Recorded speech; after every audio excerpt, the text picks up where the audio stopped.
Sa ibang balita, Deputy Ombudsman Melchor Carandang iginiit ang kahalagahan ng partisipasyon ng multi-sectoral groups sa paglaban sa korupsyon.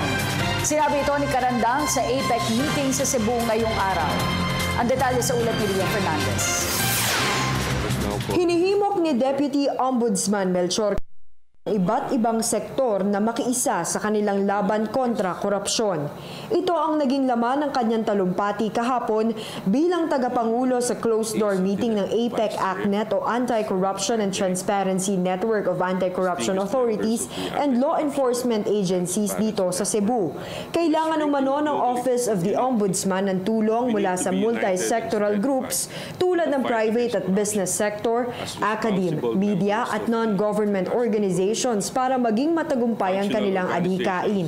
Anya, kaakibat ng isang maunlad na bansa at stable na socio-economic environment para sa pagpasok ng local at foreign investments, ang lipunang graft at corruption-free. Agosto 22 pa nang magsimula sa Cebu ang mahigit 100 APEC Working Group meetings, kabilang ang sa ACNET.